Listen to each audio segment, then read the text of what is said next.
All is well where there is angel. Rise high, like caterpillar to butterfly. Hello friends, I am Anvesha Datta. I welcome you all to the world of spirituality. Today is the birth anniversary of Narendranath Datta, who later known as Swami Vivekananda. He was born on January 12, 1863 in Kolkata. He believed that God is one and one is God. Swami Vivekananda was a follower and proponent of Vedanta, which mentions one God. Swami Vivekananda delivered a lecture at the Parliament of World's Religions, Chicago, where he talked about nature of God. He told, "He is everywhere, the pure and formless one, the Almighty and the All-Merciful. Thou art our Father, Thou art our Mother, Thou art our beloved friend, Thou art the source of all strength. Give us strength. Thou art He that beareth the burdens of the universe. Help me bear the little burden of this life." Thus sang the rishis of the Vedas. And how to worship Him? Through love. He is to be worshipped as the one beloved, dearer than everything in this and the next life. Who is Iswar? From whom is the birth, continuation, and dissolution of the universe. He is Iswar, the eternal, the pure, the ever free, the almighty, the all knowing, the merciful, the teacher of all teachers, and above all, Sa Isvara Anirvachaniya Premasvarupa. He, the Lord, is of His own nature, inexpressible love.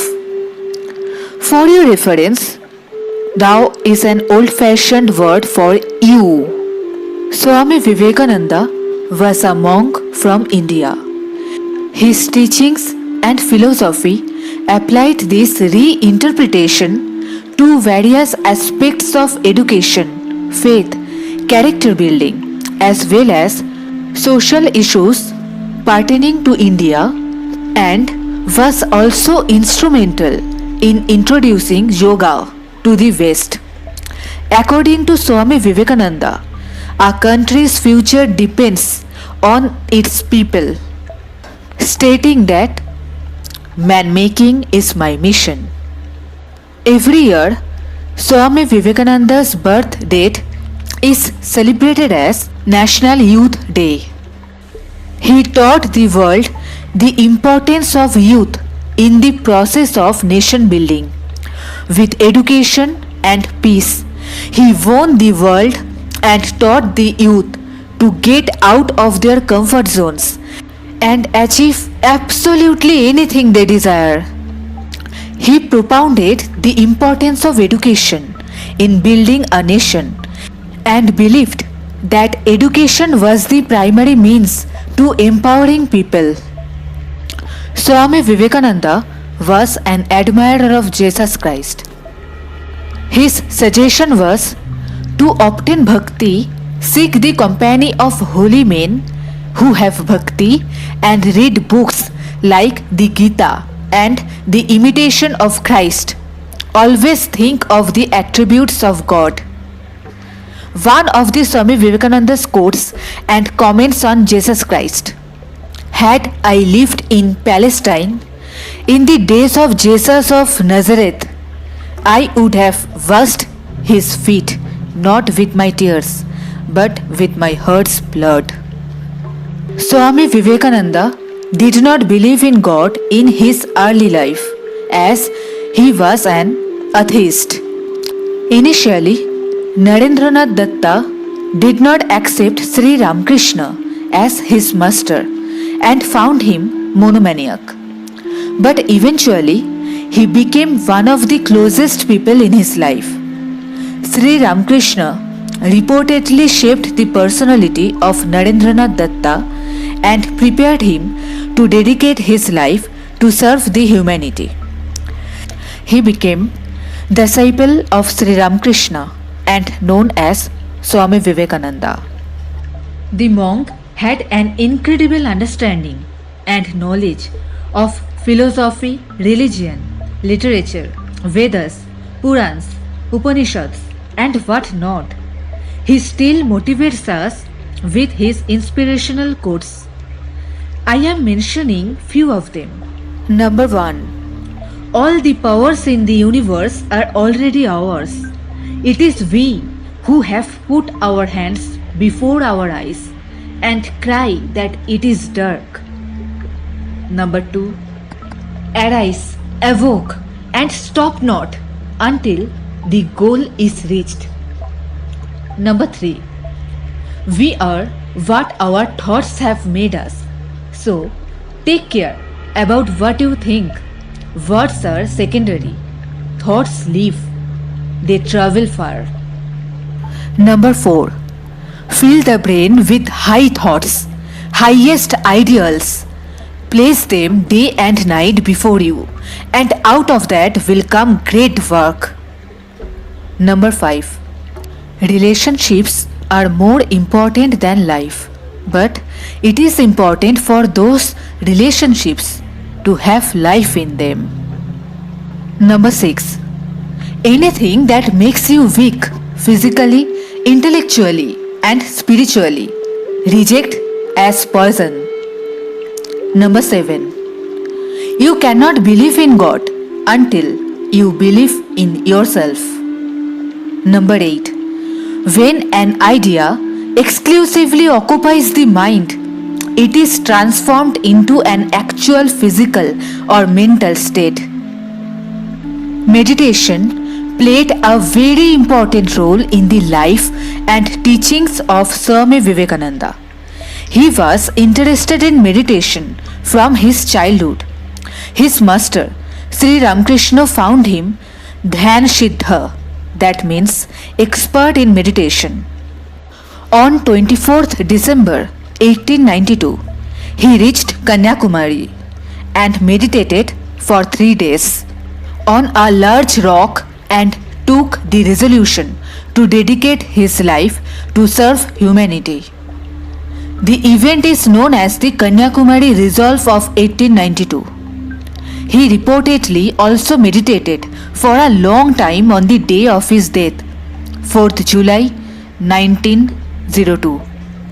Swami Vivekananda is considered as the introducer of meditation to the Western countries.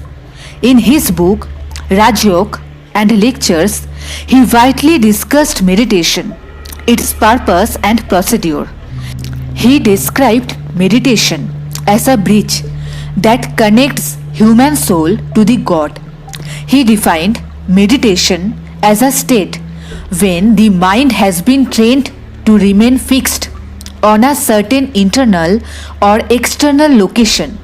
There comes to the power of flowing in an unbroken current, as it were, towards the point.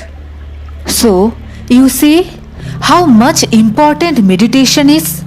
From Swami Vivekananda's life, we can learn so many things which we must follow. I have told you earlier to do meditation and how to connect to God through meditation and how to activate third eye. If you have not checked that video, please check it after this video. The link is in the description. I hope you will get motivation and lesson through Swami Vivekananda's inspirational speech and life story, spiritual thoughts, and his way of inspiring others. A great teacher, motivator for everyone, especially for youth. I am paying tribute to Swami Vivekananda. In behalf of our butterfly family, I pray to God. Please give your blessings and give us courage so that we can come forward to this journey. Not everyone can stay in this journey. We are here because our souls are in higher place than their souls. Still, lots of difficulties may have to face, when our mind will say to leave this journey. But we have to listen our heart. We have to make ourselves pure like a pure-hearted person. We connect God through our heart. God is with us, within us. God lives in our heart. So, let's make our heart heaven. Let's get connect to God through meditation. He is always calling us. We were not getting His call as we were not capable for it. But now we are capable, so we are here. As Swami Vivekananda said, you have to grow from the inside out. None can teach you, none can make you spiritual. There is no other teacher but your own soul. So, my advice is to follow your soul. Soul wants to reach its destination from where it has come. The destination is God. Follow your heart and soul. Decision is yours. Life is yours. Soul is yours as well as God is also yours. I am here to guide you all. Thank you for joining me. This is all for today. See you all to my next video. Till then, take care. Stay healthy, be happy. God loves you all. Archangel Michael loves you all.